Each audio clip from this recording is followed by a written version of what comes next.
All right guys, welcome back to the practice round. This week we are in Maple Hill for the MVP Open, and I'm gonna be showcasing the Maple Hill course.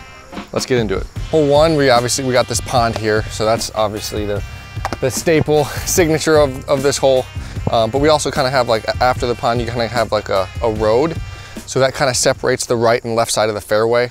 I like to try to be left side of the road, and that gives you the best angle coming in left to right on this green. So I just kind of, it's really this hole, that pond's really not in play for a lot of the top players, so I'm just really focusing on going left side of that road, give myself best chance to get into the basket. So that's gonna go right towards the road and go just left of it, hopefully. Maybe hit the camera guy. So yeah, right in the road. The road is pretty much the perfect landing zone. Make sure you're not in a Christmas tree. So try one more. But yeah, this hole is crazy because it changes. Sometimes I cut Christmas trees in certain times of the tournaments. So that one's a little bit right, but it's still really good. I'm gonna hit the camera guy. Hit him. Hit Isaac. So yeah, both those should be in the little road with no trees in the way. My caddy's slacking. He hasn't got here yet. He's still chugging his morning Dunkin' Donuts since we're in Boston. Everyone's Dunkin' guy. What's your order, Fern?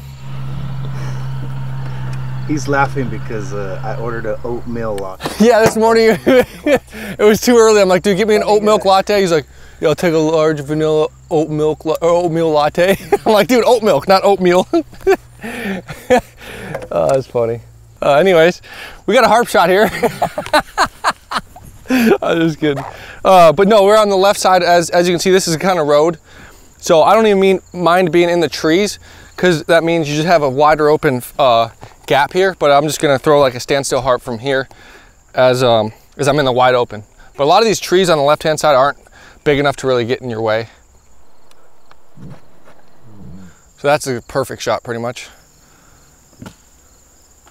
Try one more. But basically, yeah, you kind of just want to go over top of that short basket, and then that one's a little early, maybe. Yeah, that one was a little bit early compared to the first one. But yeah, that's my second drive. So I'm really just trying to either hit this or even favor a little bit more left for the landing zone on hole 1. So yeah, this is the short basket. You want to kind of just pretty much throw a forehand kind of straight at it and fade right in front of it. My first one's pretty much leaning up against this wall here. So you don't have to have too much speed control, since the wall, you can hit the wall and stop, and you have a pretty routine, easy putt. So there's the 3 on hole 1. All right, hole 2, we got 2 pins on this hole. We got A pin, which is 381, and the B pin is 345. Pretty similar shots, just a little bit different distance control up on the green. I'm gonna throw to the A pin first, and then I'll just kind of gauge my shot from there. But we got the rock wall. Everyone knows, if you haven't followed Maple Hill tournaments before, the rock wall's on the right-hand side, and then you have kind of a rock wall that goes short that you have to make sure you can get over. So those are the 2 variables that keep it in mind on this hole. I'm just gonna throw a little bit of a baby flex with an Explorer. A little bit high. I hit that kind of guardian tree. I'm gonna try one more. That was a good shot, just a little bit too high into that guardian limbs. So I'm gonna try to throw a little bit more laser beam, low line drive. It's going uphill, so naturally I didn't really pay attention to that on the first one. And I got a little lazy and didn't control my nose angle. And when my nose angle is up, and then when you're going uphill, it just goes straight up. So I'm gonna control my nose angle a little bit better, throw it a little bit more down, and get a better height on it. There, way better. See how the nose angle is a little down? It's gonna Kaiser bat, should be parked. Well, the only thing I did different on that one was lower the nose angle. First one was like this, second one was like this. And that's the difference between going uphill and getting the birdie on this shot. So controlling your nose angle on uphill shots is super important. So here's my second drive. As you can see, I pretty much parked both pins. There's only like a 30-foot difference, if that. But yeah, I think the sweet spot's gonna be kind of hyzering out a little bit to the left, and that kind of takes the rock wall out of play. But yeah, this is kind of the shot on this hole. Throw a low line drive to both pins, and that'll give you the birdie putt on each pin. Don't want to change up too much. I think this hole, you don't want to try to park it because then you bring too many trees into play. I'd say just throw a similar shot on both pins, and they're not too much different to where you want to change your shot up that much. All right, hole 3, we got a 407-foot par 3. We also have a B pin that's playing 370, and this is the good old-fashioned flex shot down the gap, and I'm gonna be going with the Felon. And this one is just, it's basically hit the gap or die, which is the name of the game out here at Maple Hill. If you hit early, you can scramble, but bogey is very likely if you hit early. So focus on hitting the gap, get myself down there.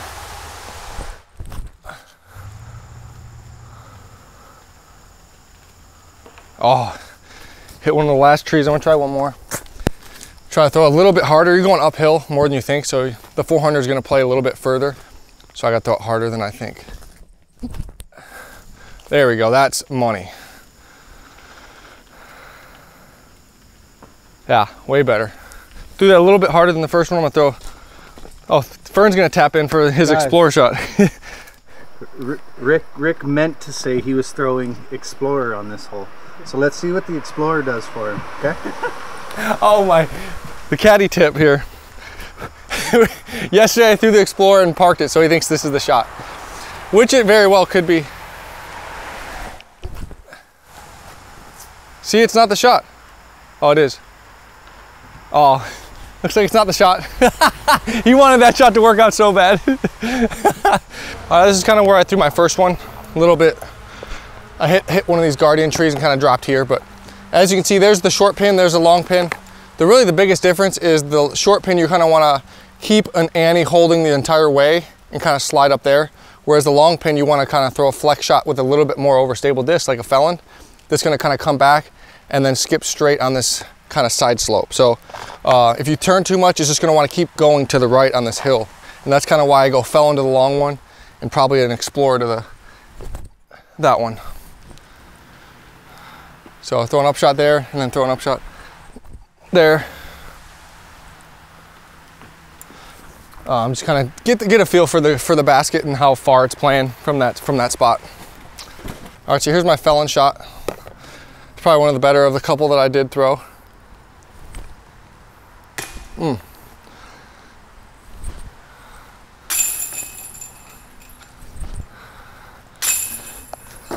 So yeah, I think I'm gonna go Felon for the long pin and Explorer, like I was saying, for the shorter pin, just to keep that holding turn a little bit longer. All right, hole 4, we got a par 3, 246, plays straight downhill. It plays way shorter than 246. I'd say it plays more like 220, maybe 210. But you got the tight gap and then you got the fast green. And if you throw it too high on this one and get through all the trees, you're gonna be in the water putting for par, which is not what you're looking for. So I'm just gonna throw a standstill sidearm just because I feel real comfortable looking at my gap and hitting my gap with the forehand. So I'm gonna throw a nice soft harp shot, try to throw it in the ground about 40, 50 feet short and rely on the skip, because if I hit basket high, that thing's just gonna sail and go into the water. So I'm gonna try to hit short, about 40 short, just like that. A little shorter than I wanted, but it still slid up. I'm still putting from there. That looks really short, but just really safe on that shot. Try one more here, another harp shot. And I'm content with that. I want to make sure I'm just getting a putt at this hole. It's really easy to hit a tree or go in the water. A lot of different variables going on in this hole. So just focus on getting down the gap like that. So that's can very well happen. So I'm gonna try one more. There we go, that's better. Perfect. There you go. But I hit, as you guys saw, I hit right by my other disc, hit about 40 feet short and just played the ground play. If that thing would have hit by the basket, it's gone. It's past the camera guy in the water. So harp shot it is, hitting the gap. So here's the first one. It got caught up probably by one of these roots. This is pretty much right where I wanted to hit. Just kind of got unlucky to hit and stop. But you still got a putt at it that I can make just like that. Ooh. But yeah, see, I was 1 out of 3, still able to get a birdie from that spot. And more times than not, I'm gonna skip like I did on that third harp shot, getting down here. But yeah, I like throwing the low line drive harp and relying on that ground play. All right, hole 5, 262 foot, par 3. I'm not gonna say mandatory forehand, but forehand is the shot. And we're going over the water through a gap. I like to throw a felon, like a not super overstable felon. For that reason, I don't wanna throw my most overstable felon because I don't want it to go into the ground, which in this case will be the water.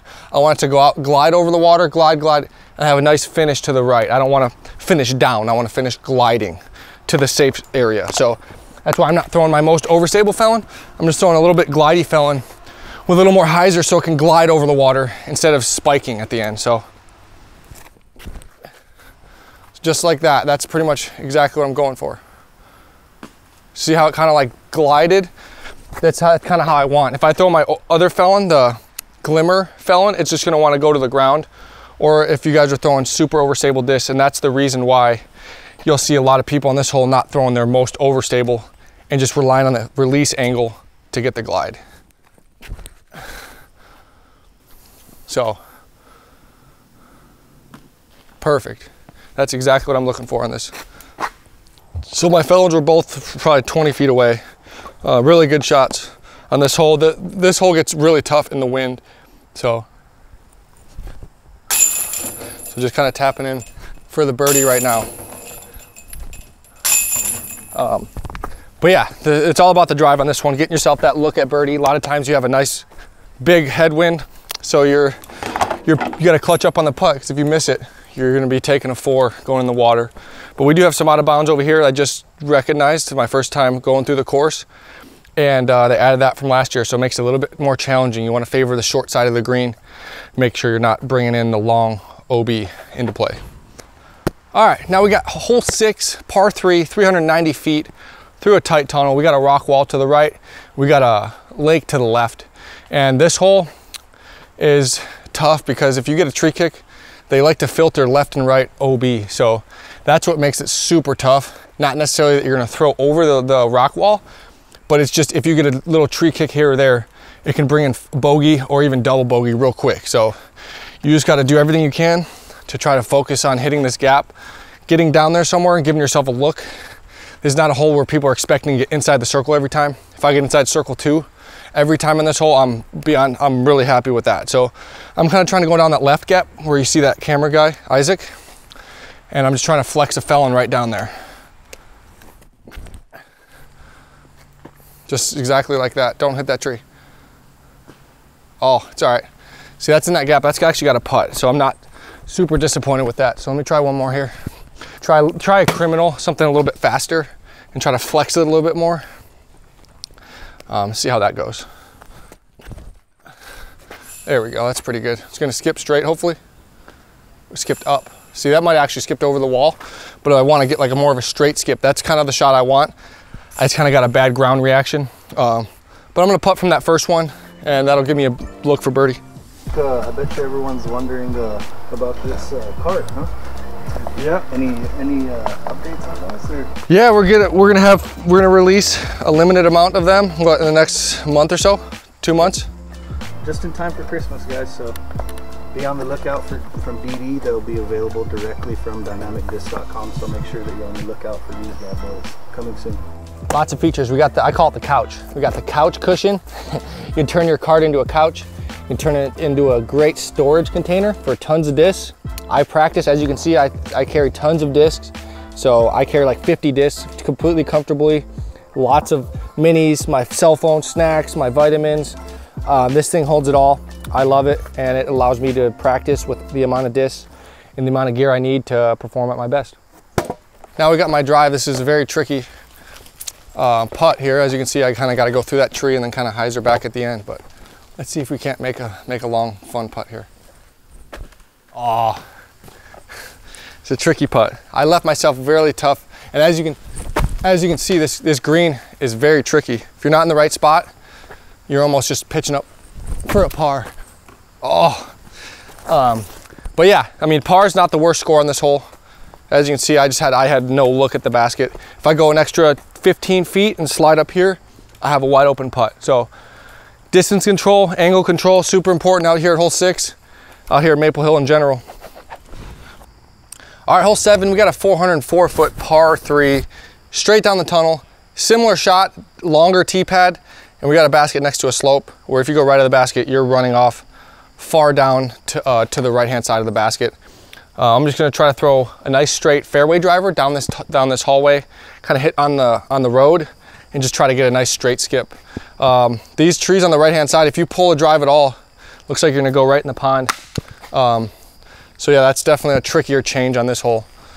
I'm gonna throw an evader, just a beat up evader on this shot. Since it's going uphill, it's gonna carry it hopefully straight and give me a look just like that. So yeah, that's money. I like that a lot. That's gonna probably be like a 40 footer from left-hand side. Try one more shot here. Similar shot, I'm gonna throw an Explorer on this one, a little more flex on it. Oh, too much turn. So yeah, it's a fine line between a good and a bad shot on this one. The first one, totally happy with that. But yeah, we got a longer tee pad, makes this hole a little bit more challenging. Brings a little more pucker factor with these trees on the right-hand side, knowing that you can kick and go in the water, take a big number quick. This takes me to my drive. I hyzered out a little bit, but this is if I could take this drive every round, I definitely would. This hole's tricky, and you kind of want to favor this left-hand side because, like I said, that right side kind of falls off behind it. So it's kind of a death putt. If I miss, big likelihood of me hitting and rolling. So try to make this death putt for y'all. See? Now I'm gonna have a nice roll, probably have a 50 footer coming back. So that kind of shows you how tough this hole can be. Also can make it like that too. But yeah, this hole, they moved it shorter. So lengthwise, it's a lot shorter, a little bit shorter. But the sweet spot gives you a death putt towards the tricky green. So I like the change, makes it a little bit harder, makes you think a lot more to get the birdie, and brings in bogey if you miss. But yeah, this is kind of where I rolled on my first putt as I hit off the top of the basket. And that's the kind of stuff that putting baskets on these slopes like this make a big difference. So yeah, I like the change, makes it a little bit harder, makes you think more as a player. All right, we got hole 8. We got a 364 foot water carry pretty much the entire way. So when I'm dissecting a water carry like this, I'm thinking, all right, the hole's 364. I want to throw my disc at least 370 before I hit land, because I don't have the luxury of hitting at 350, let's say, and skipping up to the basket like I normally would. So I'm gonna throw a little bit, I'm gonna disc up, throw a rive, and throw a little softer and smoother. And I know if I throw it nice, if I throw it on the right speed control, I know that I'm bringing the water out of play, which is important. So I really want to land a little bit past this basket just to make sure I'm hitting safe and never really bringing the water into play. So I'll throw it on this left-hand side, that left-hand gap. Pretty much just like that. That's going to be money. So I'm going to hyzer and hopefully skip. Yeah, that was even a little closer than I would like towards the water. But I'm going to throw one more. And that's why I throw a driver and not like a felon or a fairway, is because I can get away with throwing a little bit soft and relying on the speed of the disc to get across the water. Same shot there, that should be even better. That barely got across. So I don't really want to even be that close to the water. Those are great shots, but I want to carry another 10, 15 feet, 20 feet past, so that way I'm not bringing the water into play at all. But I'm totally happy with those shots, both of them parked, and learning a lot on this hole as far as distance control goes. All right, this one I judged perfectly. I threw it down the left-hand, kind of forehand hyzer gap, and was able to just get the pretty easy birdie on this one. And then the second one's pretty much the same shot. Just barely got over the water, had a tap in birdie. But yeah, that's why I like going with a little bit faster disc on the water shots like this. All right, hole 9, we got a par 4. This is a new hole, new tee pad, new fairway, new everything. So I'm gonna start off, it's a 650 foot par 4 through this tight gap. I would say the ideal landing zone is somewhere by Isaac, the camera guy, where he's standing right now. But I'm just gonna start off by throwing a couple mid-ranges and then kind of work my way through that progression and then throw a driver. So I'm just gonna throw a mid-range and just kind of get a feel for the hole, feel for how far the landing zone is, and then upgrade to a driver from there, just so I can show you guys kind of how I dissect a new hole when I'm playing it for the first time. Okay, so that's a mid-range, just a nice smooth compass shot. I think that's gonna be nice, pretty solid. But it's not gonna be in position, I don't think, for an easy 3. So I'm gonna throw that similar shot with maybe, let's say, my Explorer, which has the exact same flight characteristics, just gonna go a little bit further. So there we go, that's better. So that one's gonna hyzer out a little bit, but I think that should still be semi all right. I'm not really sure because I haven't played this hole, but let's go up there and see where I'm at. All right, so the Explorer, a little bit more overstable than the mid-range Compass. So I hyzered out a little bit more and had not much of an angle, but from here, it's kind of just gonna be, looks like a pitch up for pretty routine 4, but I'm not gonna obviously have a chance for a 3 from right here. I would have to throw it a little bit further and a little bit more right into that pocket over there to give myself a chance to go for it. But first thoughts, it definitely looks like a hole that's not gonna be 3'd very often. You may see 1 or 2 or 3 throughout the weekend, but it's not gonna be a high percentage 3 for most players. So that looks like a good shot, in position to get a easy up and down for a 4. So we'll get up there. Yeah, a little bit too far left on the drive, so I'll make some notes about that and try to give myself a little bit more of an open shot on this right hand side of the fairway. So this is kind of where my layup was, and I think a lot of people on this hole, I know you probably won't see too many people going across this green on their second shot. A lot of people are probably gonna be landing short kind of by this stump, taking the putt from here. I played a little bit safer and landed back here just because I was out of position. But if I throw a better drive, once I know kind of the landing zone a little better, I can get my shot up there and give myself a little higher percent chance for a birdie. Right now it's just kind of a play for par type of deal, or throw it in. Oh,